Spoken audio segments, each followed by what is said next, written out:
afterwards for all to see. There we go. And this webinar is going to last about 1.5 hours. So we'll just have a brief welcome and introduction. I'll introduce the speakers and the panelists that you can see here on the screen. We'll then have a series of presentations lasting for approximately an hour. And after that, we'll have a Q&A and panel discussion. So please do pop any questions that you have in the Q&A function. Some of those might get answered during the presentations by the panelists, but some we might save to inform the panel discussion at the end. And don't worry, if we don't get to all of your questions right here, right now, we'll be able to answer them afterwards. We'll be curating the Q&A to send around to everybody. If you have any further questions, please feel free to email the project coordinator, Eve Sanders, on eve.sanders@ucl.ac.uk. She'll pop that in the chat so that you've got it. And as I said, this is the first in a series of Estuary Edges webinars. So there'll be a second follow-up webinar looking at the more technical aspects of Estuary Edges at some point in June, date to be confirmed. So without further ado, I'm going to introduce the panel. So starting with myself, I'm Amy Pryor. I'm Technical Director at the Thames Estuary Partnership. I've worked on the Thames for a very long time now, nearly 24 years, 14 years. And I'm experienced in coastal, estuarine and marine management and currently chair the Coastal Partnerships Network. We have Steve Colclough. He has 35 years in the Environment Agency and 10 years as a consultant, and is currently chair of the Institute of Fisheries Management Transitional and Marine Section, and is an estuarine fish ecology expert. What he doesn't know about estuarine fish isn't worth knowing. Dr. Richard Charman, he's geomorphology technical specialist based in the Environment Agency, experienced in flood risk management and estuarine geomorphology. And last but certainly not least, Heather Hilburn, Thames Estuary Partnership CEO. She has over 25 years of experience in the design, delivery and financing of cultural places and healthy spaces for local communities, and the protection of the natural environment and places of historical significance. So without further ado, we're going to commence the presentations. And whilst we do that, the panelists will turn off their microphones and their videos, but we will be behind the scenes watching the Q&A. All right, I hope you enjoy the presentations and look forward to discussing more with you at the end. Thanks very much.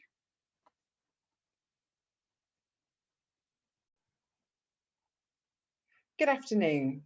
In this first presentation, I'm going to give you a brief overview of the history and need for Estuary Edges sites and the Estuary Edges guidance to developers.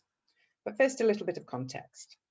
The tidal Thames is an estuary sitting at the bottom of a large river basin with fresh waters flowing in from the uplands, joining the estuary, and ultimately flowing out to join the global ocean. It's one big connected system that supports myriad wildlife that need to move between those freshwater rivers and the sea downstream as part of its life cycle.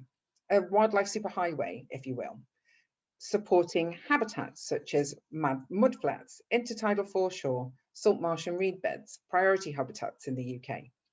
And this dynamic sediment-rich environment provides lots of vital calories for migrating fish and birds. Over 125 species of fish, different species of marine mammals, internationally migrating birds, many rare or scarce species such as the German hairy snail and the two-lipped door snail, and even land animals such as bats and bees attracted to the insects and flora that riverside habitat supports. And with this mix of freshwater and saline conditions, it acts as a nursery and spawning area for many different species of fish of conservation and commercial importance, such as the common smelt, a priority species, bass, an important habitat for critically endangered species such as the mighty European eel. But of course, over time, London has grown substantially and riverside development has increased, causing environmental challenges such as shading and lighting. And extending land into the river, known as encroachment, has resulted in the Thames just being a third of its original size. Encroachment, coupled with dredging needed for safe navigation, has resulted in deeper, faster flowing channel, with sharper, harder edges. Just 1% of the banks between Putney and Crayford are considered natural, and a loss of that gentle gradient of sloping mudflats. This has resulted in a more hostile environment for life to cling on to. And increasing human population has also brought challenges, such as decreased water quality and loss of green open space next to the river, and a loss of brownfield habitat. And of course, the Thames would have had a floodplain in its natural state. And alongside development, flood defences are needed to be maintained to safeguard people and businesses against tidal surges. All of this combined has resulted in coastal squeeze and a loss of intertidal habitat throughout the tidal Thames. 10,000 hectares of saltmarsh has been lost since 1860, excluding the fronting mudflats. This picture shows cliffing saltmarsh in the outer Thames, which is a typical impact of sea level rise. With coastal squeeze, we're running to catch up, even without the impact of a growing city. So we've lost the connecting habitat needed by wildlife to migrate up and down the river. We've also lost the other ecosystem services that intertidal habitat can give us, such as coastal erosion protection or pollution attenuation, or even carbon sequestration.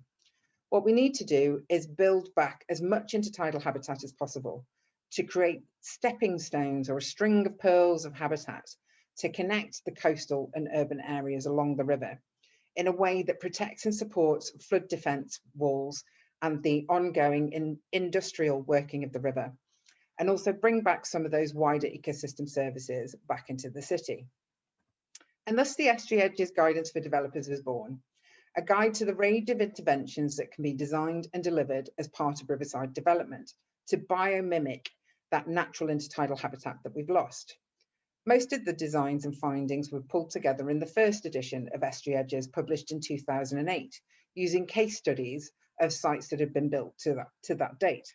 The most famous being Deptford Creek, that you can see in the top right, or the reed beds around the North Greenwich Peninsula, which you can see in the bottom right. This guidance has subsequently been used throughout the UK and internationally as far away as the Philippines. Expert opinion knows that they are ecologically valuable based on limited sampling completed through academic study. However, we didn't know exactly how valuable. More quantification was needed, in particular ecological and social surveys, and also an assessment to gauge how well these sites and new ones that have been built in the interim time have fared structurally in the hostile tidal environment. Therefore, we undertook a complete review of existing estuary edge sites, 17 in total, across the whole of the tidal Thames complex. This was done between 2017 and 2019, managed by TEP and delivered in partnership with a host of other partners with technical expertise to measure the plant, invertebrate and fish diversity on and off terrace at 9 of the sites throughout London, litter accumulation on those same sites, and to describe and evaluate the effectiveness of the designs and structural integrity across all 17 sites, from upper estuary to lower estuary, very urban to semi-rural, narrow tributary creeks to the open estuary proper. You're going to hear about the results of those ecological surveys and structural surveys in the next presentations, but I thought I'd just give a brief snapshot of the social surveys that we conducted during that time as well. This was the first time we'd ever attempted any real social evaluation of any of the intertidal habitats in the Thames, let alone the estuary edges sites. So at 3 of the sites where public access wasn't restricted, we conducted interviews with residents and passers-by in the form of questionnaires that were based on a questionnaire TEP had been developing and running since 2015 to understand how people valued and understood the Thames, with there still being so many misconceptions about the health of the river just simply because it's brown. Brown is its natural colour and is part of why it's so productive with that mix of sediment in the water, releasing nutrients that are so valuable for the biodiversity in the river. This misconception, we believe, has led to a disconnect between people and the natural Thames environment. And as a knock-on effect, there's a disconnect between actions such as littering and consequences such as plastic pollution.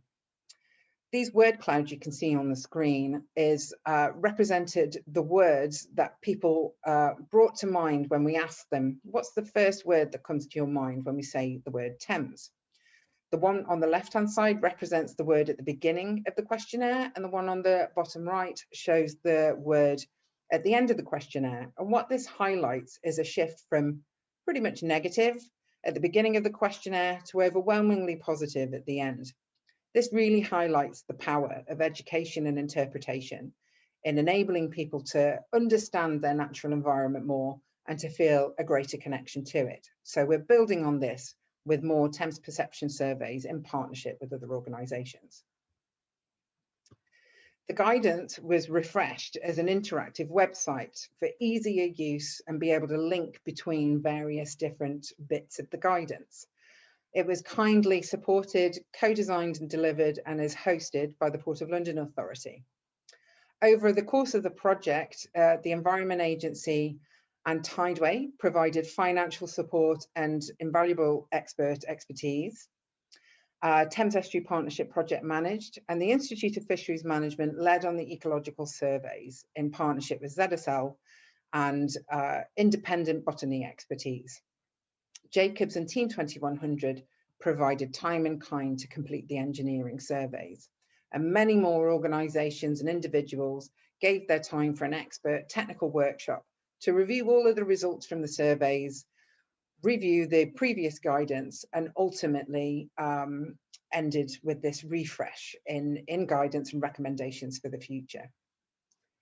We officially launched the guidance on a boat trip in July 2019. It was a fantastic day with many developers and other interested parties afloat on the water. And what better way to be immersed in the guidance and the need for such sites by looking at the sites in situ from the water. We're hoping to do many more boat trips such as this and riverside walks in the future. So if you're interested, then please do get in touch. Since then, TEP has continued to work with the Port of London Authority, the EA, the Institute of Fisheries Management and ZSL to continue to build the evidence base and find engaging ways to ensure the guidance continues to be used. It's hard to find funding to support ecological monitoring on any kind of site that's been restored. And we've been working on a way to embed Estuary Edges surveys into postgraduate learning with a field course now embedded at UCL in their Aquatic Science MSc. And we're about to start a new initiative to offer transferable and vocational skills and training programs to deprived riverside communities using this and other TEP projects as the classroom. This not only provides a more sustainable way of ensuring annual monitoring can continue, but brings to life the multiple benefits of such work. Increased employability, increased numbers of ecological professionals with estuarine experience, increased diversity of people entering the environmental sector, and improved health and well-being through connection to nature and boosting confidence in your abilities. Working in a tidal environment can be very challenging. In addition to this, we want to build the evidence base and mechanisms for estuary edges as a key part of urban biodiversity net gain through understanding the natural and social capital of estuary edges sites. So we want to work with developers to build a suite of resources that can help ensure sites such as these can be more easily delivered and be an attractive investment for the future.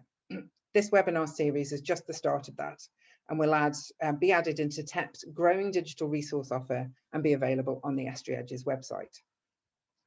TEP also chair the National Coastal Partnerships Network, connecting 87 similar organisations and coastal initiatives, many of whom are either delivering similar interventions or aspire to replicate the approach that we're using in the Thames. The guidance and legacy work has national and international significance, especially for climate action in a heavily urbanised estuary. So with that, I'd like to thank you for listening, and huge thanks goes out to all the partners who not only enabled the refresh of the guidance to happen, but continue to support it. Thank you very much.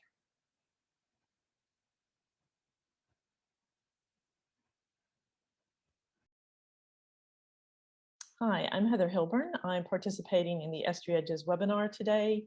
I'm the CEO of Thames Estuary Partnership. I'm going to talk about how culture, heritage, and particularly access on the Thames can help us enable more estuary edges. So like I said, I'm the CEO of Thames Estuary Partnership. My approach and lessons learned: I have a background in architecture and urban planning. I sit between the environment and historic conservation space. I've been a project director for a long time, and I want to talk about some of the sites that I've worked on that have added value, but also sites that are along the Thames. I'm assuming that the audience is primarily developers, so that's who I'm speaking to primarily. I'm going to talk about the Queen Elizabeth Olympic Park, some things we learned about softened embankments there, Tower of London, and Severances there, and a little bit about the Tate Modern.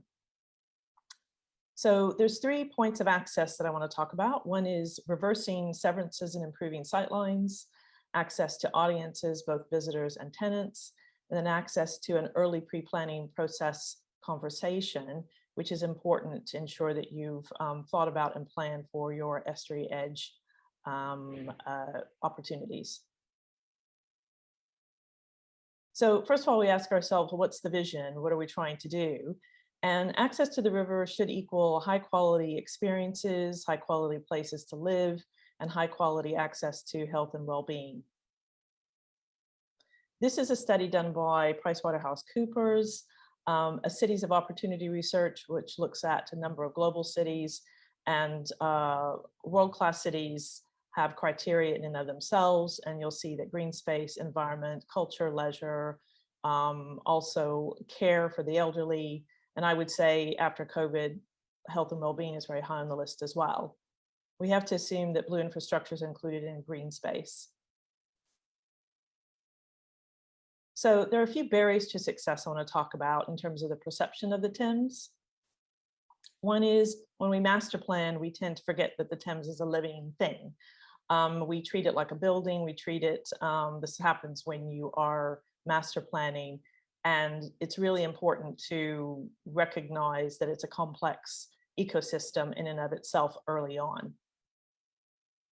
Also that brackish water isn't unclean, it's just brackish water that comes with being an estuary, but this jars sometimes with our vision of what we think water should be along the coastline, as you can see here. Also, we have perceptions about health and safety. I mean, the Thames does have strong currents, but this is just a view of Tower of London and its foreshore, which was promised by King George V to Londoners to use as a beach, and people did use it as a beach. So being in brackish water wasn't so bad some time ago. So with regards to Severances and sightlines, I'm going to go back to the Queen Elizabeth Olympic Park. First of all, historically, the River Lee, this is not on the Thames, but it's relevant because when we worked on the Queen Elizabeth Olympic Park, it was seen as a catalyst for investment in the Thames Gateway. So there was a lot of interest in the work that was done, but also to see how that could basically jumpstart investment going all the way out the estuary. It was used as a dumping ground and had been a dumping ground for 100 years. I mean, we had found bombs like you see in this upper right-hand corner. We found parts of Euston Arch that had been redeveloped. Basically, residents and contractors primarily had used it as a dumping ground for physical things, but also for contaminants. So the soil was very contaminated, and we had to set up a soil hospital to be able to create any landscaping in public realm. Another thing that we learned is that in order to be able to enjoy the river and have it actually be a part of the amenities on the Olympic Park was to create better sight lines. So there were some compromises that had to be made in terms of canal, historic canals were used as working canals. As you can see in these pictures here, I'm sure you've seen others as well, but in terms of sight lines and being able to see the river, you have a real problem. So we had to compromise with the historic conservationists around being able to visualize and plan for the river in a different way. This is also at Regent's Canal at King's Cross development. They had to do the same thing. As I said before, there was a lot of interest in investment in the Thames Gateway from the Olympic Park going out to the sea. And we had a lot of Asian investors interested. This is an article that we wrote just about the treatment of the park, and they were very interested in the treatment and the pulling back of the embankments. So it was possible, and it is now kind of a very nice kind of place to visit. So the softened embankments in a central London location is possible, and this is just an example of that. So going back to the tower, if you have been around Tower Pier, you'll see that there are very typical kind of access issues. You see that the actual maintenance manager at the tower, that's his set of keys. That's the only way to get down to the tower foreshore. And then the image on the left is what was a response to protecting the habitat on the foreshore there, very kind of old fashioned. This is probably as far away from a softened embankment as you can get, but providing some glazing in the pier to provide light to the flora and fauna on the beach, what was then called biodiversity action plans, which are up and down the Thames. So access to visitors and tenants. So part of my work when I worked at Historic Royal Palaces, I was the project director there for quite a while. And we had to deliberately think about who we were inviting, who would be interested. Part of this was our business plan and creating a space that would be a cultural destination in its own right. So thinking about who would be interested in coming to places of significant interest is quite high, particularly for the UK cultural marketplace. We had to think about these things when we were developing big events like the puppies. Things like history where it happened are really important and have great value. And there's history all up and down the Thames. So in this case, we had Trader's Gate. Everyone should know about the story about Anne Boleyn as she arrives at Trader's Gate. But this is something that's not available now. This would be a very difficult piece of history to unlock, but there is a great aspiration to do so, to be able to bring this to life. But in any case, it's a very significant one in central London. Also, kings and queens used to give each other gifts of exotic animals. The zoo actually originated at the Tower of London, and in this case, a polar bear was tethered. It's not very nice for the animals, but was tethered on the Thames beach. He was allowed to fish. He would occasionally maul fishermen as he was going by. But this is a little piece of history which has got a great draw for local visitors. Also talking about expectations of workspaces. I spent a lot of time consulting with development of the city skyline because of the protected status of the tower as a World Heritage Site. So I spent many, many days talking to architects, planners, developers about the skyline. So I got to know what tenants and office workers wanted. This is all pre-COVID, but there was a definite shift from building a kind of central island in an office space where you had your catering and you had your spa, you had your fitness center, you had restaurants, to a tenant that really wanted to be able to spill out into the open, have access to nature, have access to walks, in this case, have access to the river. And I could see that, there's a big fundamental shift. And now I would say definitely health and well-being, we can see, and we're starting to get a lot of statistics on people's really needing to have access to nature and local nature, having been cooped up in COVID so long. So we watch this space in terms of seeing what workspace and office space is going to look like in the future post-COVID. And also, if you're thinking, well, okay, that's the Tower of London, you know, it's a very significant site. Of course, a lot of people want to visit it, and that's true.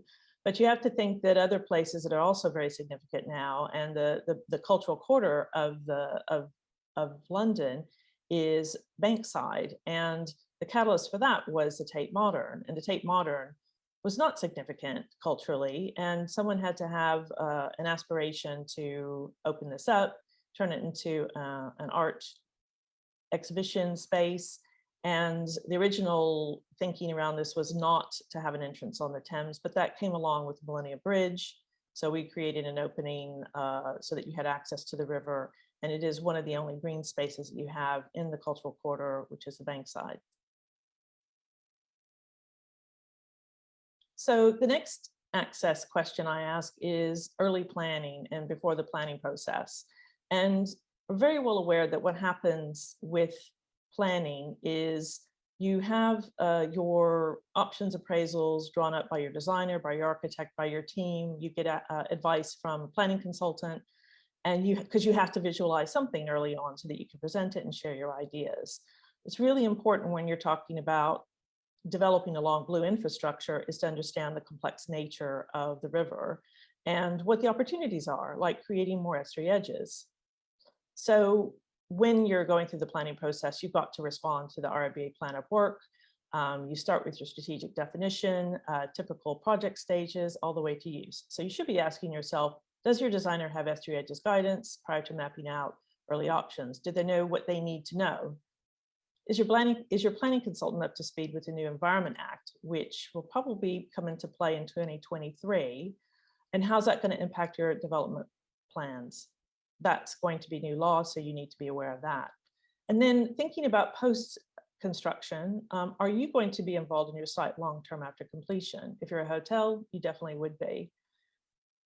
Do you know who to reach out to who can act as a long-term steward or someone who can help take care and have ownership of the site if you have a habitat that needs to be taken care of? Stewards can help you manage your habitat zones and also the softened embankments. So I come back to the world-class city criteria, which is we want to be able to include access to the river in that. And I think it's implied, but it could be more explicit. And I believe that this is an important goal that we should set for ourselves. And we should definitely be working more proactively and very much early on in the early stages of the planning for development to make the most and look for opportunities for estuary edges up and down the Thames. On tributaries, I think most of my presentation has about been opportunities around softened embankments, but there's definitely opportunities to look at public realm and landscaping in a way, talk to the scientists, talk to those who actually know others who are going to be on this panel discussion today, like Richard Chapman and Steve, about how you actually create habitat for the Thames. Thank you very much.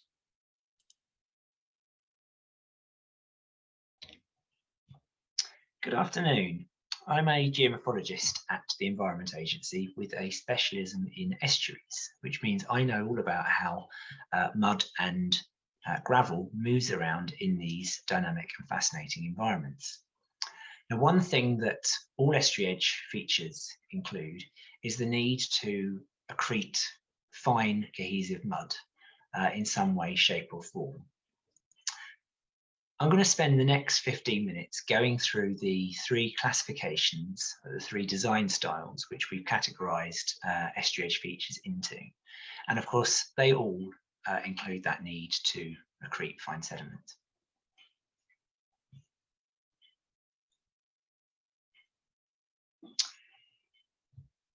So the Estuary Edges website is constructed around 17 design principles. The idea being that if the designer follows those design principles 1 through to 17, they should get a feature which is valuable, very valuable to both people and to wildlife. Design principle number 1 of great importance is to avoid encroaching further into the estuary. Now, most of us would imagine that to be buildings, as shown in the top right-hand picture, or jetties, or walls or roads which have been built out further into the river than it once would have naturally been.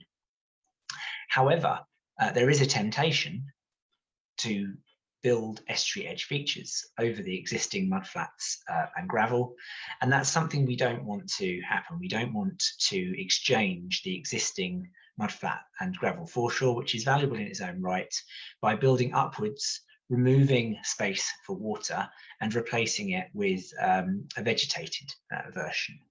So the example at the bottom of your screen, which is actually at Point Wharf on the Greenwich Peninsula in London, is arguably encroachment, because that gravel and mudflat foreshore has had a retaining wall constructed at the front, and then it's been backfilled and it's been raised to start growing reed beds. And that's actually what we don't want to encourage with estuary edges. So that leads us to design principle number 2. So you'll see of this sliding scale from the left to the right, encroachment is on the right and is negative ecologically. The opposite extreme, with 3 pluses and strongly valuable for ecology is naturalised setback, and I will go into each of these classifications in more detail. Wall options are the least valuable ecologically, but they still have some value. And then in between, we've got vegetated intertidal terraces. Now that design principle, which is rather a mouthful, states always choose the design with the best ecological value practical within the site's limitations. So a large mouthful, really for saying that if you've got the space, do the best you can. And if you haven't got the space, then still do something, but definitely don't encroach.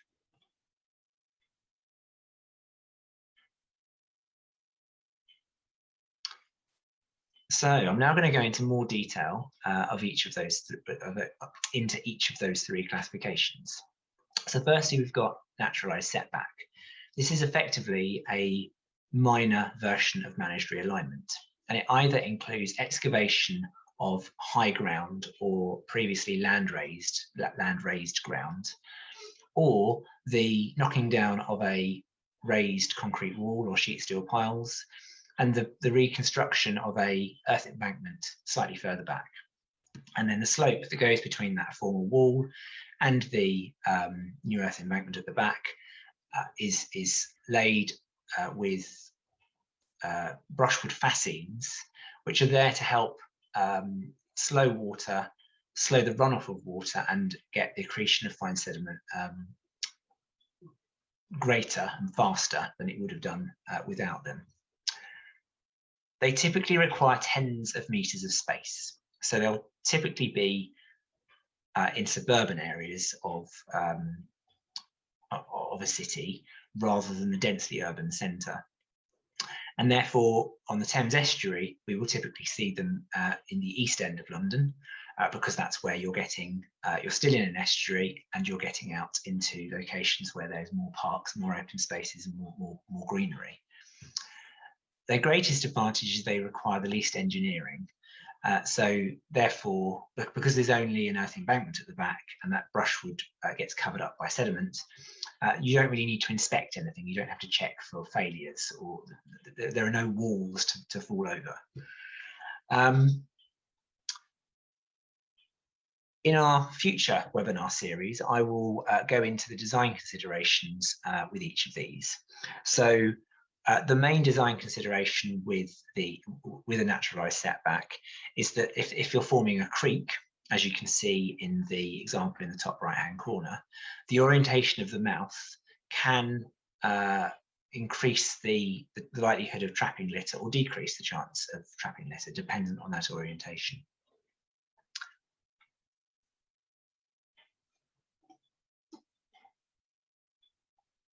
So my first example of naturalised setback is the earliest one, completed on the Thames in 2006 on Environment Agency owned land, just inside the Barking Creek flood barrier.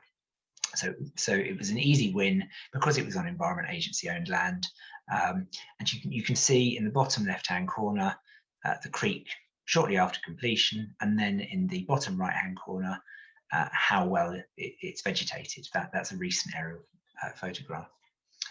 You can see the detail of how brushwood fascines were installed in lines to help reduce the runoff of water and gain that sediment in every tide. This was very, very successful.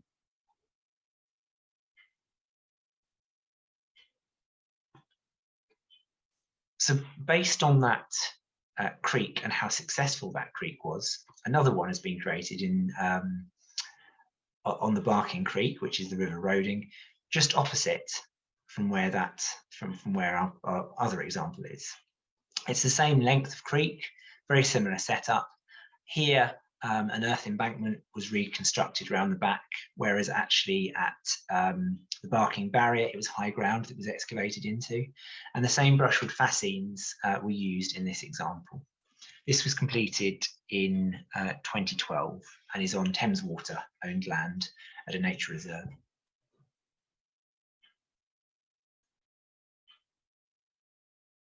So keeping with the same creek, which is Barking Creek on the River Roding, Slightly further upstream, there is a setback earth embankment where there was a concrete wall at the front which has been demolished, but no creek has been formed in this scenario because there wasn't enough space. In this example, you can see the brushwood fascines were used again, and you can see in the bottom right-hand corner the reeds, the Phragmites that have established in that location. So now we go on to our intermediate of our three classifications. So this is intertidal vegetated terraces. And this is effectively a ledge formed within a hard engineered flood defence with backfill placed in the gap in between. It requires a minimum of 1 metre retreating of the defences, ideally more because you get wave wash off the wall at the back, which can cause scour out of that sediment. It's well suited to situations where the retaining wall is failing and a new wall can be constructed further back. And in fact, it works out cheaper than replacing the wall on the existing alignment, typically, because of the temporary cofferdams and works that are required to get the reconstruction on the existing alignment. Because of the degree of engineering involved, it will require inspection and maintenance into the future. So design considerations with this that I'll go into on the second webinar, include the angle of the slope within the available space between your back wall and front retaining wall, the trapping of litter, and of course, as already alluded to, the vessel wash. So the first example of a intertidal vegetated terrace is the Greenwich Peninsula terraces northeast. So this was part of the decontamination of the North Greenwich Peninsula as part of the Millennium Dome project. This was actually finished in 1997 and was part of 3 frontages around the peninsula that were rebuilt and enhanced ecologically. This is actually the simplest concept of the 3, in that it has a sheet steel pile wall at the front and then a terrace which is not connected to the foreshore via any continuum. And what we've learnt over time is that having a continuum, so being able to get a slope that goes from the mudflat up into the vegetation and then through into the terrace, allows bottom dwelling fish such as flounder and goby to utilise that location. The sharp edge and the vertical wall deter those fish from going into that environment. Presumably they've evolved so that they don't want to get trapped in such an environment. Steve Colclough, I'm sure, will allude a little bit more, will cast a bit more detail on this. The upstream and downstream sites of this central one did have a continuum from the mudflat up into the terraces. The downstream, most of them included a mixture of retaining walls formed with gabions and with timber. And some of those terraces linked all the way down to the foreshore and some of them didn't. The next site upstream accidentally ended up with a continuum between all the terraces because gravel, cobbles, washed up and over the terraces and formed that continuum. So there's been a link between all of the different terraces. I think I've already said this was completed in 1997. So that's the east of London, or southeast of London, all the way up estuary into the slightly fresher area, or much fresher actually. We reached the mouth of the Wandle in southwest London, where the construction of the tower block you can see in the top right-hand corner, or series of tower blocks, as part of the Wandsworth Riverside Quarter redevelopment, was able to install a new terrace. So this one was purposely designed to have good linkage for fish because of the learning from the previous sites. So in the bottom right-hand corner, you can actually, in all of these photographs, you can see that there is a all of the terraces are at strange angles, and actually they're all linked onto a single vertex, which is shown by the red line in the bottom left-hand corner. And bottom dwelling fish could come up along that single vertex and then go off to the right onto any of the terraces. And that links even the most highest to the terrestrial terrace, which would account for sea level rise to a degree. This was completed in 2008.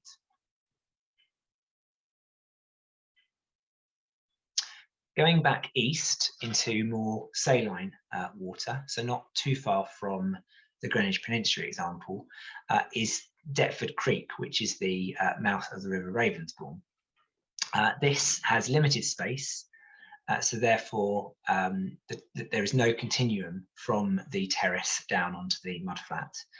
It was 2 levels of terrace formed. In the upper terrace was formed with timbers, and the lower level is timbers clad over sheet steel piling, and there were gaps left and niches formed in that timber cladding, which actually has some overlaps with our third category, which is called wall options.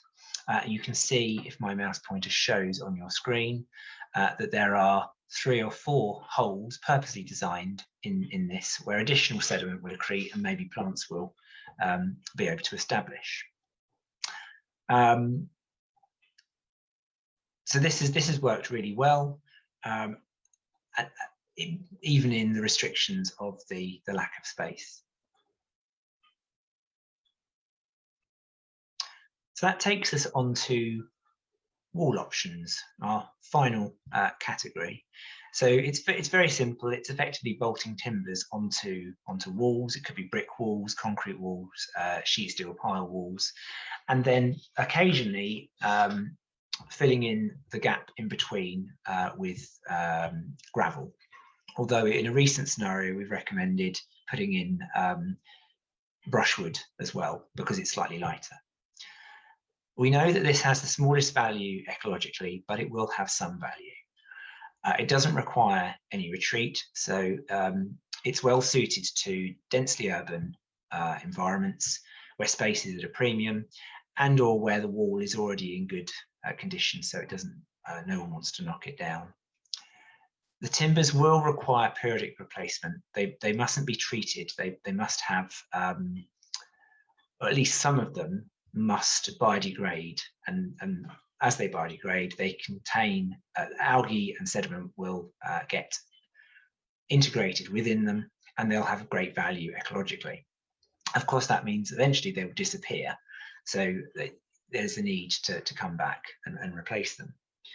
Now, I'll go into design considerations of this in webinar 2, but they include how the timber should be attached to the wall so that it doesn't fall off as it biodegrades, how much of the wall should be exposed to allow engineering inspections, and maximizing, and as well as maximizing the sediment that can accrete on that timber.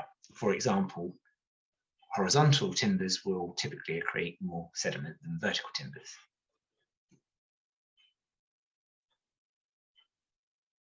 There's less examples of wall options.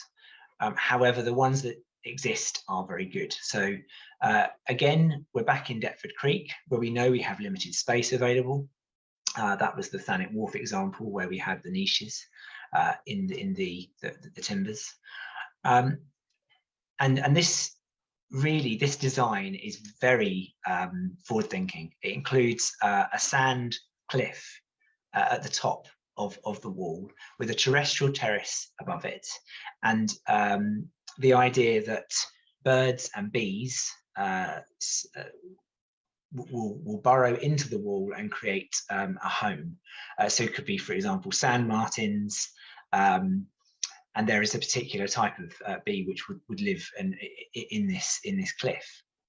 So the detail of this is that it was a concrete wall before, a failing concrete wall, which was then fronted with a sheet steel pile.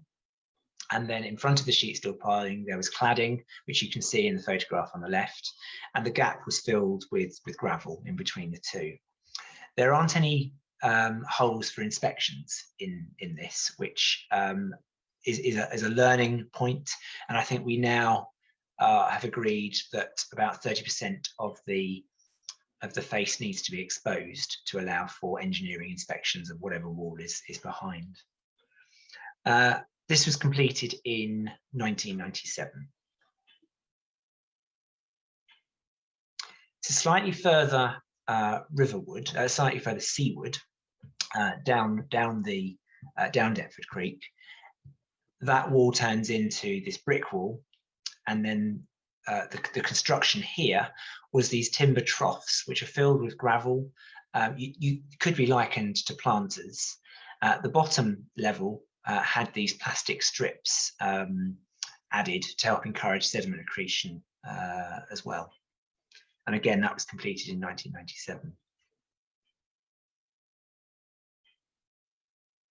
My final example, which actually is more an intertidal vegetated terrace, is back out on the open estuary. And the thing I'm focusing on here, which is a combination of options, is you've got these timbers at the back that can be seen in both photographs, included by the developer, which are sacrificial and will eventually fall off and need replacing. And of course, this is also an example of a vegetated intertidal terrace.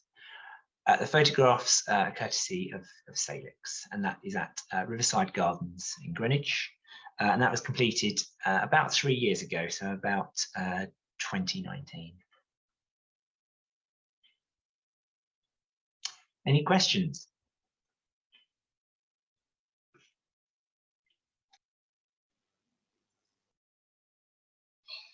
Good morning, ladies and gentlemen. My name is Steve Colclough. I've spent the last 45 years or so working on fish ecology in estuaries, rivers, ponds, and lakes, but I've spent most of the last 25 years or so concentrating on the intertidal area, which is this.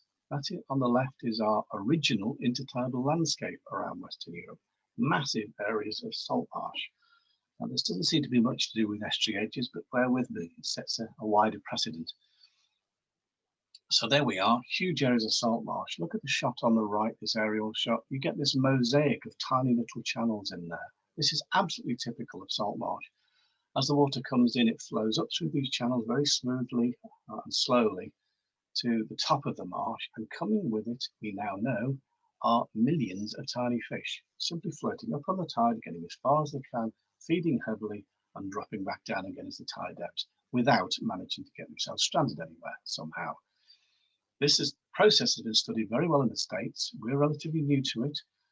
I was one of the first authors in 2005 to demonstrate this in Western Europe. We now know it's a really important habitat for fish fry, probably the optimum habitat for the early life stages of species like sea bass fry. And why? Because they can get into these shallow, warm, cryptic areas, feed heavily, there are no predators, it gives them quite a competitive advantage, and more of them survive. But we've lost 80% of this around Western Europe over the last 200 years. We are losing 2% every year through coastal squeeze. And while we're talking about fish, it isn't just fish. These sites provide a wealth of ecosystem services, including carbon sequestration and nutrient stripping. We'll be saying as much to COP26 later this year. We don't just need more woodland, we need more salt marshes. Returning to the overhead, here is what we now call a managed realignment. There is a breach, a deliberate breach in a 17th century seawall. Now you can see behind the seawall, these were once marshes anyway. That's the land claim that's gone on historically. But by creating these managed realignments, as we call them today, we are giving the sea more space. We are taking some of the energy out of the storm. So managed realignment is going to be a big thing in the future. But the early ones going in the 1990s were all engineering driven. The engineers didn't really understand what they were doing. Here's the same one at Tollesbury. You've just seen, created in 1996, but by 10 years later, it still looked like this. Quite barren, high mud flats, very deeply incised channels, salt marsh, thin strip of it in the distance. Fish coming into this site come in the deep water channels. When these channels get to the top and begin to flood out, those fish do not move out across that mud flat because there's no habitat, there's no cover shade. They can't get to the salt marsh they want to get to.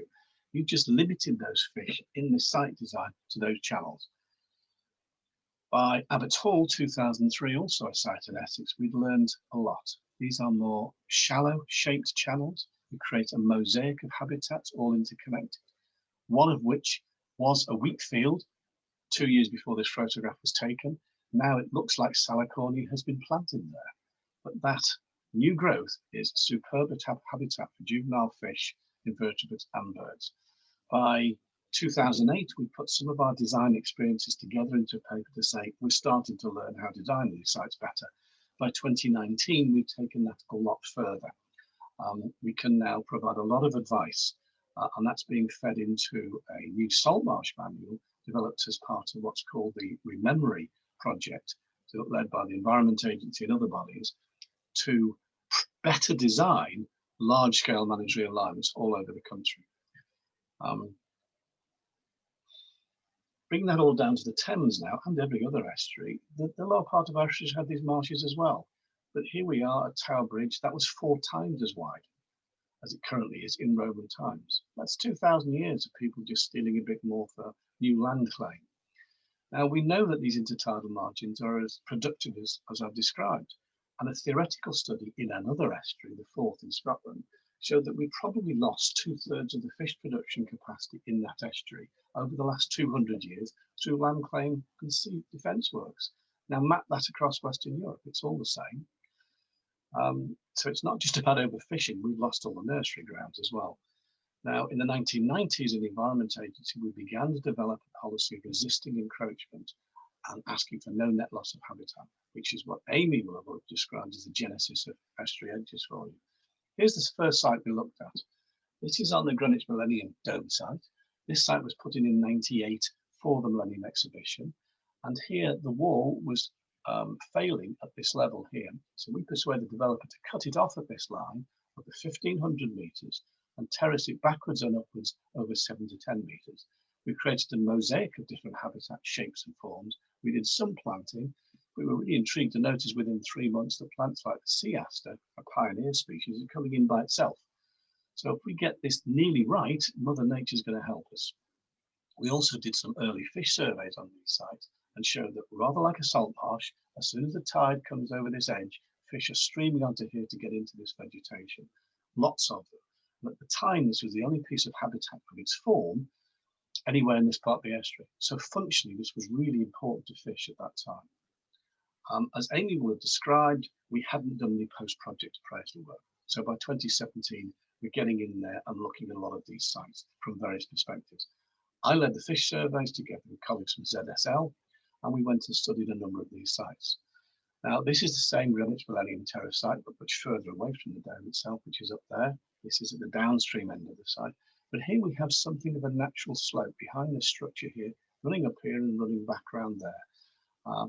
If I put this fyke net, I call, which is a funnel of netting with 2 wings on it here, any fish leaving this site on the tide, and when I said before, when they come in, they tend to come into these sites near the surface. So they stream across this. On the ebb, they tend to follow out the deeper water channel. So they'll follow that out and get caught in that trap.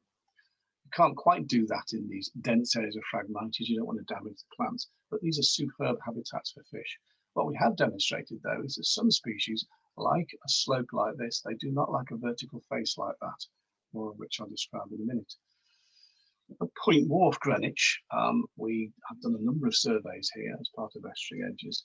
Now, on this slide here, running from right to left, you have 4 treatments moving in that direction. And it's a progressive series of treatments. So this camp shed, which holds this shelf up, gets smaller and smaller as you go that way. And in the last one, there isn't a shelf at all. And the vegetation, the extent of vegetation tends to reduce in that direction too. So this is almost an experimental series.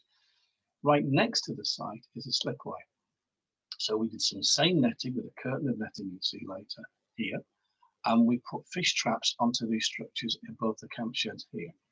What we found is a lot of juvenile fish of a range of species here on the slipway, and also some in the last treatment where there is no camp shedding. But on the camp sheds, all we found were eels and a very few small fish, but mainly eels. The eels will live in these structures even when the tide ebbs out because they can stay damp in the root mass here. But these site designs are not very good for many of the roundfish species in the estuary. Here we have two sites in Barking Creek. This is the first one, Barking Creek East. This site was actually created in 2006. I was sampling in 2007. But it's a small semicircular creek. And to hold the creek sides in place, they've used these timbered structures with wood. This is hazel and willow. And you've got these structures across the creek as well. Now, I remember having concerns about this structure across the creek because I thought it might block the flow inside the creek. But in 2007, we sampled this as it was young and found 3,000 plus sea bass fry, which we could easily trap coming out of this site. So they were using it heavily. But by 2012, we went back again and it was wall-to-wall Phragmites. Mass sedimentation had gone on. The Phragmites was so dense there were no channels for fish to get into. We could find very few fish in this site. But going back again in 2017 for Estuary Edges, intriguingly, the site looks the same as this from a distance, but when you get into it, Mother Nature has started to open up drainage channels underneath these structures. In other words, it's beginning to behave like a salt marsh. And putting all those fight nets again into these drainage channels, we took 180 juvenile sea bass. They really like this structure now. So over time, this site has evolved from being fish friendly to not very fish friendly to very fish friendly. We are learning as we go along here. This is Barking Creek West on the other side of the creek, another semicircular creek put in a bit later, 2012. This is it when new. This is the same sort of timber structure in the creek. That's exactly the same site in 2017. You can see the degree of sedimentation that's gone on. That's our fight net here with the wings going into it, so everything comes in over the tide and drops out through the bottom. We caught a lot of fish in this site. This is still an open water channel at high water. And below this structure, in the lower part of the creek, you've got this nice V-shaped creek. So that system is working extremely well for fish. My apologies for this slight fuzziness slide, but I wanted to include this because it really intrigues me. This is nothing particularly to do with estuary edges, but it's a parallel process that we need to understand and should be part of what we do going forward. This is the barking barrier installed as part of the main tidal fences in the 1980s. And at that time, they built these steel walls like that, and they put this rock fill in here and tamped it down. So that's just Kent ragstone smashed into place in a very hard, solid structure. And it remained sterile for a number of years. But about 10, 12 years ago, we start to know there are plants growing through it. Now, some say it's just weeds. In fact, that's all salt marsh vegetation. You put a fight net in there and you catch the same fish you caught elsewhere. This is functioning as a salt marsh now. Now, the interest in this is in the future where we have to develop hard defences. We have no choice. If we can work out how Mother Nature is doing this, we can build that facility in for future habitat creation. Here's some of the fish species we caught in estuary edges. A lot of fish, but not many species. That's the dominant one. That is the common goby. That spawns near Canvey Island in the spring, and little juveniles come zooming up on the tides, and will get as far as Teddington by the summer and be the most common species on the bed all summer long. They don't like going up those vertical faces, but you find them virtually everywhere else. The eel doesn't worry about vertical face, and we found them all over the structures. Bass will go over those vertical faces to some extent, but they really like those salt marsh type environments.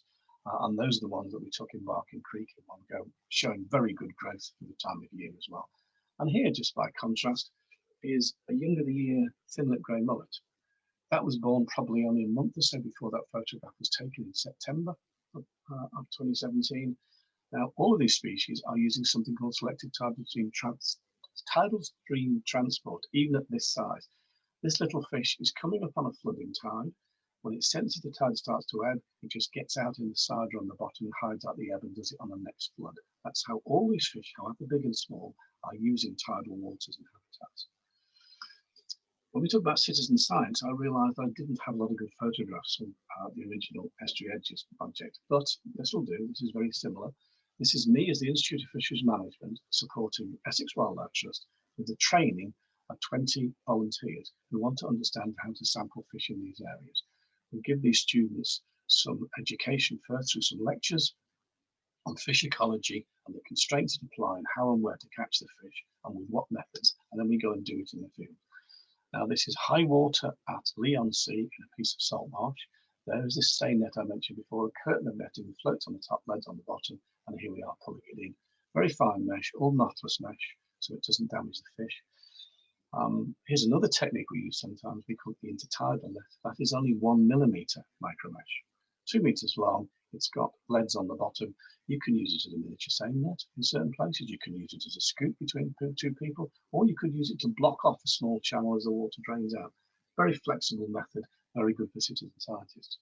We don't need to get the fish out and physically measure them. We can put them in structures like this, little perspex V-shaped pots with a measuring ruler. We try and keep any handling down to an absolute minimum. That, where you see our fight net there, is in one of the main drainage channels. Again, it's set across the channel at low water. The tide comes in, the fish rush across it, but as they go out, they come along the bottom and get stuck in the trap. But that site is almost the same as that one. And the reason for showing that is if you're doing this work from a health and safety viewpoint, you go and view it at high water and low water. They look very different. You need to know what you're sampling and how you're getting in there and out of it. Here's the citizen scientists. They're not just carrying goods for us. They're engaging in the process for us. They're doing some of the measuring. They're doing some of the fishing. They're noting down the fish. They're taking temperature measurements. By engaging them like this, what I found over time is that those people want to come back and help with something else and get involved in something. This is a growing phenomenon, and it's growing so fast that today we now have interest from government and regulators who see that in the future, with the delivery of things like Marine Strategy Framework Directive sampling, we don't have the resources in our regulators. They're not going to stop doing it, but they need a complementary program. This is where the citizen scientists can come in. Just to demonstrate some of the value of citizen science, to take another example from somewhere else, this is a realignment in Sussex called Medmary, which is on the coast. And it's a large-scale collaboration between Sussex IFCA, Sussex Wildlife Trust, RSPB, and the EA, and me as the Institute of Fisheries Management, providing some technical support. But it involves a lot of citizen scientists actually doing field work. Now, it's the same sort of thing you've seen before. The channel comes in, these ponds, 5-10 hectare ponds, retain their water at low tide, and then are topped up by the tide later on. But within that process, here's 3 things that citizen scientists found out which are new to science. That is a gilt-head sea bream juvenile. That is a black sea bream juvenile. Very few people have ever photographed them at that size, and nobody knew they came into structures like this. These were put down as a coastal species that never came close to the shore. We now know that these habitats can be very valuable for them, and that's all come from citizen scientists. Here again, those are what they look like. They're shark fins. That is the starry smoothhound, and the RSPB warden who engaged this process videoed on 3 separate days 100+ starry smoothhounds coming in on a flooding tide, flipping over into these ponds even before the tide would allow them, and chomping their way through lots of crabs. Why? Because at sea they love eating crabs, particularly shore crabs and particularly peeler crabs. And while a crab is feeding, it gives off particular pheromones, which these can smell. These animals sensed that and came screaming and went into the ponds. Nobody has ever seen migrating sharks before. That's citizen science for you. A way in which citizen scientists can really help us in the future is long-term data. Everything we do is snapshots. Here's the example from 2006 of what we need to be doing in the future. This was a test that could be done by a group of citizen scientists who develop a large funnel net which fits a particular creek. You lay it on the bottom when the tide comes in, and you just lift it up when the tide's full, and you catch what drains out. If you chose the tide, which is neither a leap or a spring, the water will come in and it won't flood out and join other systems. It's a discrete area upstream of you. We can start to work out production figures, but you need lots of data. You need a group of people to do this maybe twice a month, 3 times a month for all of the summer months, but do that for 5 years, maybe 10 years. Then we're going to have the sort of robust production data they have in the States, where they now feed that into development and protection and conservation issues. We don't have that yet. I'll leave you with that, which is just some of the factors I've already mentioned and with some of our conclusions we've drawn. So I'll leave you to read that for yourselves, but I hope you found this interesting and I'm very happy to take any questions. Thank you very much indeed.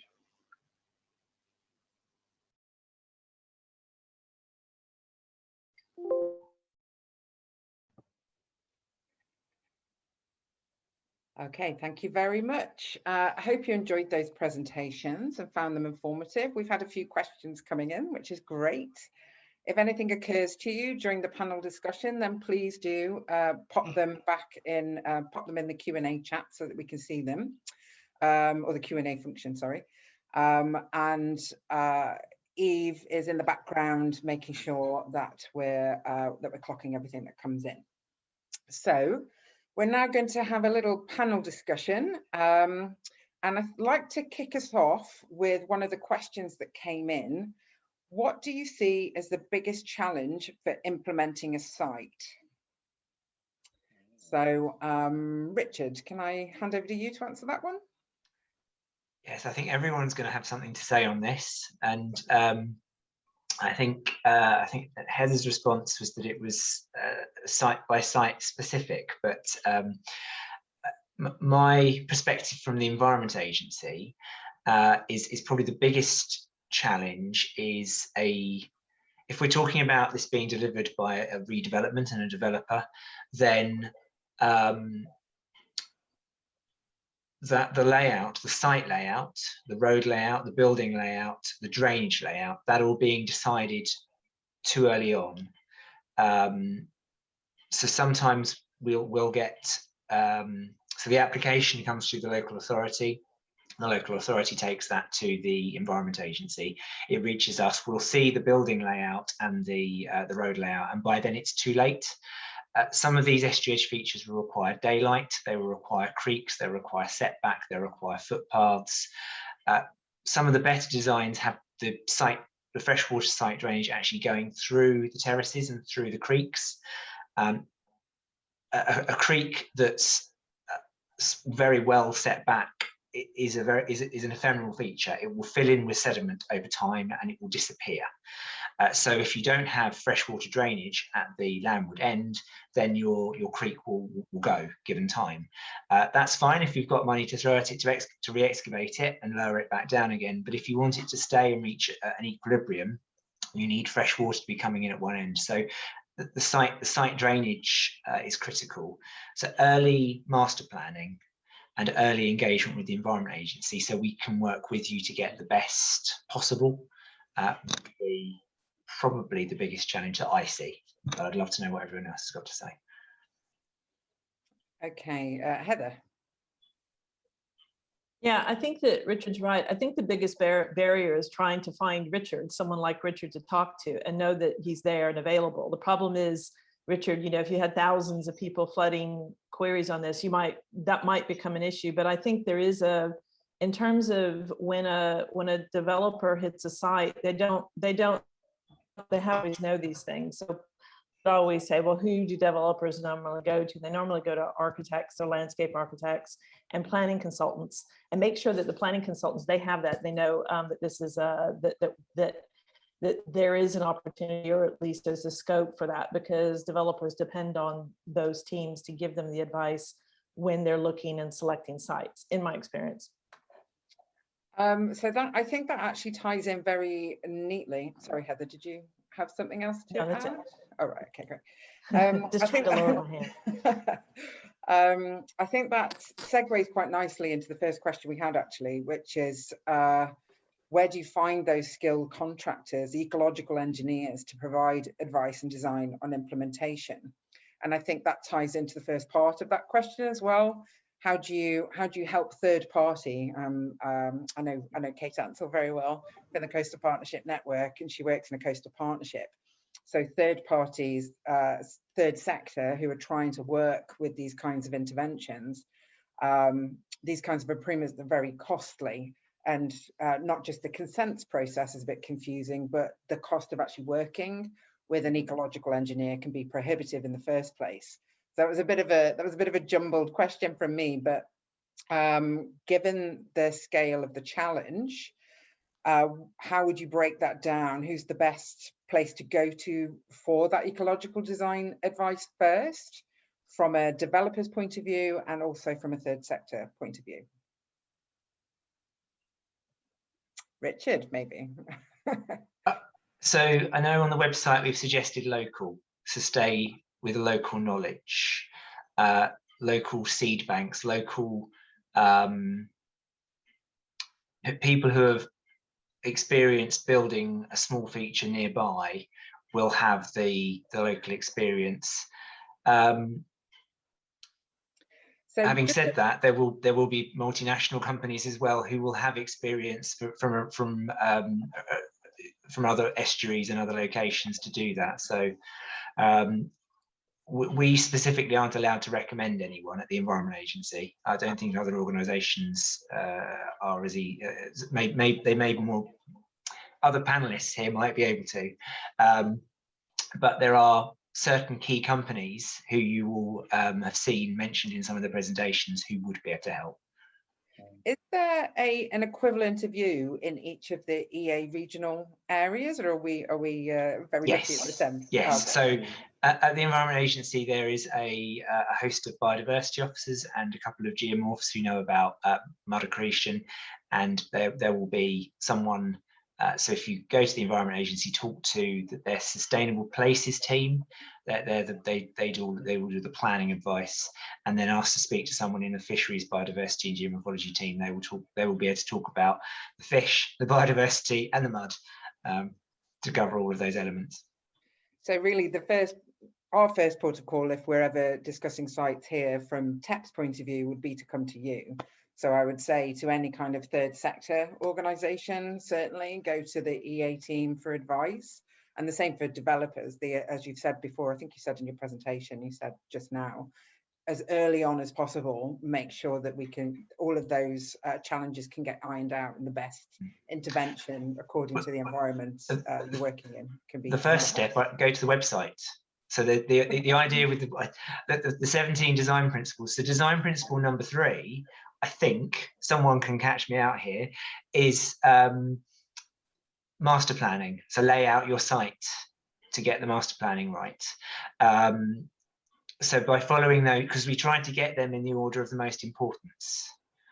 So in the lack of being able to talk to someone, going through the 17 design principles with local advice should get you somewhere to a good place. Okay, Heather. Yeah, I think that what I've learned is through kind of years is working with different professionals and scientists on big regeneration projects is what we think is logical in terms of how we find people is not necessarily logical to someone who's hit the ground and they're new. So I'm just saying that I think that what's needed is a kind of mind map of who you can contact, and it's something that we need to build. So this is just a statement rather than an answer to a question. Is work needs to be done to make it clear on how you can engage on this, and would welcome kind of follow-on comments to this to say this is what I perceive as being the right person to approach for it, because it isn't easy and there's not that many people, so there's work to be done in that area. No, absolutely. And it's something that we have an ambition for the Estuary Edges guidance, is to actually have sector-led frequently asked questions. So no matter which angle you're coming at trying to build one of these sites, then we can curate the kinds of questions that the Environment Agency and others tend to get, and just make it a little bit of an easier access point into the guidance. Richard, did you want to come back on? I was going to add in there used to be something called a blue catalogue of contractors who are used to working in river and coastal environments. So that should still exist in some way, shape or form, and will be a catalogue of contractors who can build in that environment. So that's a good place to go as well. Okay, well, we'll note that down and we'll see if that still exists, and we can send a link round to it and follow up to this. Could I just add something, if I may, Amy? Of course. It's really to do with this, getting the right advice. I think what we need to put across quite clearly here is this is an extremely rarefied area of developing science. Every site we look at is new and we're learning more from. But I would argue that anybody should go through the Estuary Edges website, where we can then help point people in the right direction. I quite understand what Richard's saying about not being able to recommend, but these are very new areas of work, and some of the expertise is extremely rarefied. For example, without bigging myself up, there are 4 scientists in Western Europe regularly sampling fish in salt marshes, and I'm one of only 2 in the UK. Some of this science is extremely rarefied, and we're very happy to provide it through focuses like this, but then people need to know who we are. or where they could get it from. So I think the sort of best practice examples we're building through Estuary Edges necessarily should be the first focus to point people at. Thank you. Thank you, Steve. And just moving on from that question, because but it's still relevant to it. So the consents process can be very confusing. Yeah. Do we have any advice for the participants about the best way to navigate that? And it's relevant to that question. Coordination with the MMO to assist smaller developments with the burden of the licensing process. So can we talk a little bit now about the consent process and maybe any thoughts on whether those are going to get streamlined, or is there any kind of guidance that you point participants to? Should I kickstart? Yeah, go for it. So there was something called the Coastal Concordat that was supposed to simplify the consenting process. I can see Steve nodding. Yeah. But effectively, there will be probably 3 regulatory authorities in any estuary. There's likely to be your port authority, there's likely to be the Environment Agency, and there's likely to be the Marine Management Organisation. So yes, it is a confusing consent process. It does slow things down. I think being aware of those 3 bodies and having that on your list to know you need to tick off the Marine Management Organisation, tick, the Port Authority, tick, and the Environment Agency, tick, and go through those and send the same information to each one consistently. And hopefully each organisation will respond with the same consistent response. But the Coastal Concordat was supposed to make a lead authority. I think it was going to be putting it more with the port to lead on that and simplify it and streamline it. I don't know if anyone else has got further detail on that.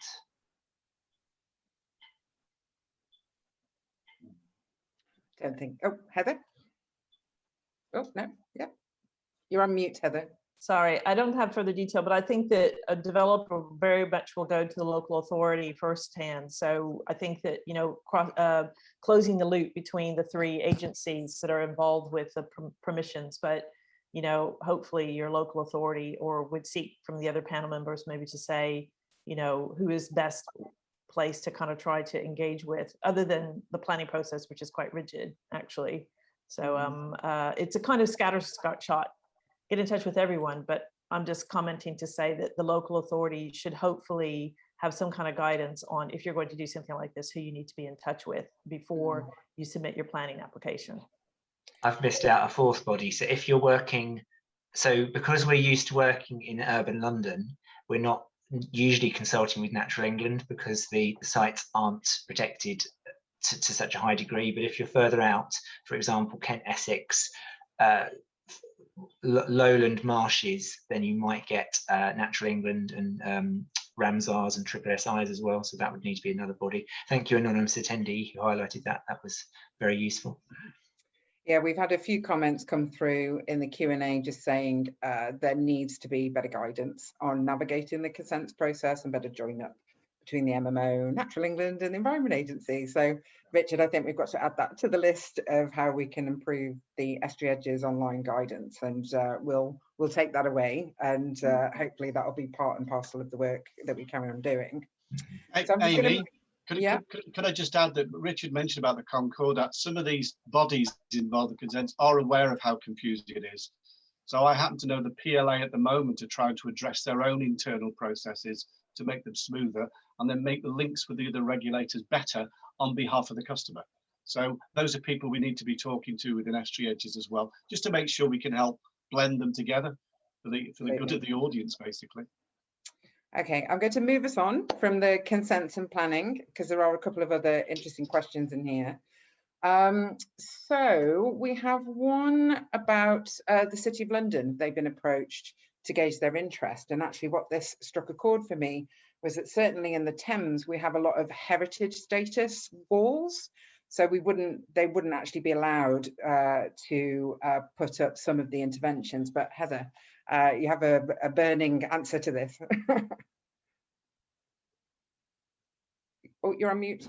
Sorry, a bad habit. I just want to say that having worked on kind of highly, and I presented some like really, really complex sites in central London, is the City of London, the Built Environment Department's been working to claw back, you know, a lot of the Thames path is not navigable on the Thames. And so there's a long ambition to try to get that back in the public domain. So that comes through in the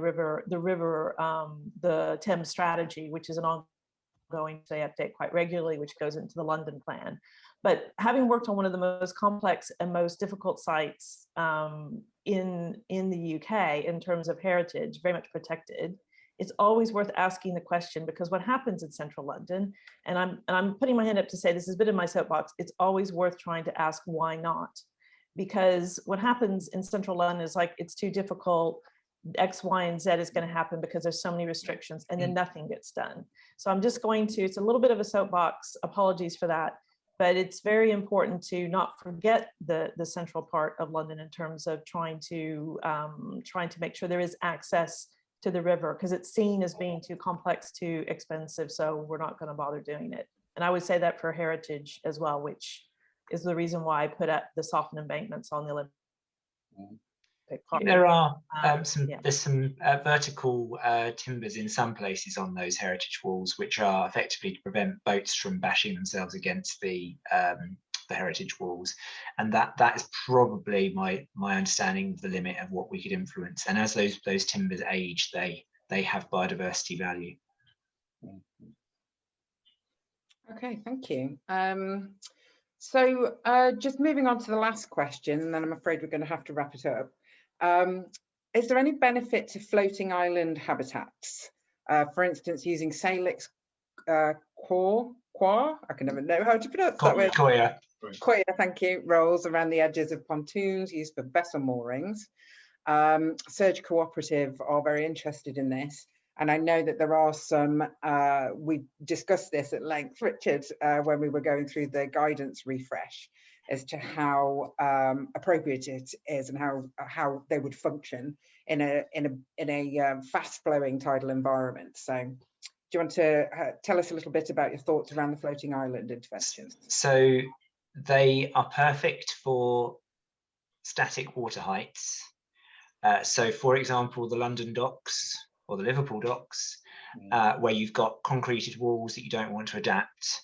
But the critical missing habitat, and I think Steve's presentation with the network of creeks in that opening slide with the estuary that we're trying to mimic, it's all about the different zones that are within the tide. So your splash zone, which is the semi-terrestrial at the back, the highest, the reeds, the different saltmarsh style plants, then the different mudflat or gravel heights.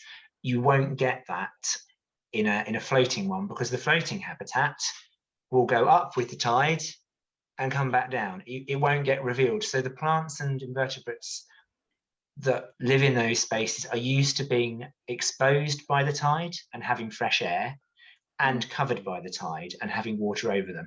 So by the nature, the habitat we're looking for with estuary edges has to be static but coverable by the tide.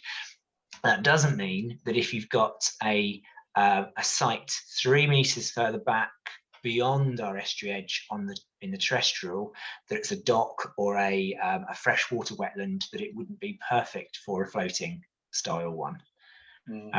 But I don't see us putting that into estuary edges at any point soon, unless someone's got a really, really good answer to contradict what I've just said. Richard, I'll disagree with you very slightly. Oh, brilliant. Okay. Well, this is the beauty of Estuary Edges Live, isn't it? We're evolving the process as we go along. No, I totally agree with what you say. All I would say is, if a floating structure that goes up and down where you don't have very strong tides, but maybe in something a bit of a backwater out of the main current, will give habitat for juvenile fish underneath it. They rest underneath the bottom of vessels. You're mimicking that sort of approach by creating a subtidal cryptic environment, but it won't be a huge benefit, just a relatively small one. And the The other area we're thinking about is potentially to intercept vessel wave wash using floating islands. So yes, it could. Okay, I'll eat my hat. Sorry. Right. So a possibility then, something we've also got to add to the list for estuary edges guidance moving forward. Alcree says great. I think she liked that answer. Okay, we're going to have to wrap it up there. That was fantastic. Thank you so much for your input as panelists and your presentations. And thank you everyone for listening and all the great questions that came rolling in there. We'll be curating the Q&A. So we'll be curating the Q&A. So we will send round all the questions and answers and maybe flesh out some of those answers a little more.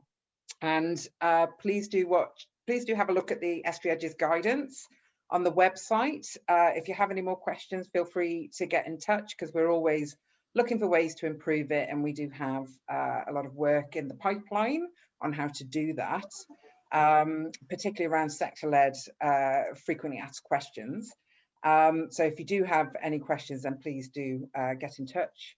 And then I'd like to thank all of the sponsors that made the Estuary Edges Guidance Refresh happen. So the Port of London Authority for continuing to host the website, Tideway that continue to give us expert advice all the way along as an experienced Estuary Edges deliverer, Jacobs for their expertise, and a whole host of other organisations, including ZSL and Natural History Museum and all sorts, who gave their expertise to really bring this guidance up to the modern day knowledge. So it's a very much a working document. It's going to keep improving as we keep learning, and that's the main thing. So thank you very much for listening. Thank you for all your time, panelists, and don't forget, Estuary Edges webinar 2 is going to be a date will be sent out probably for mid to late June, and we'll be focusing in on some of the more technicalities of the design guidance. So watch this space, and we hope you'll join us again. Thank you very much. Thank you. Thank you. Thank you. Thank you.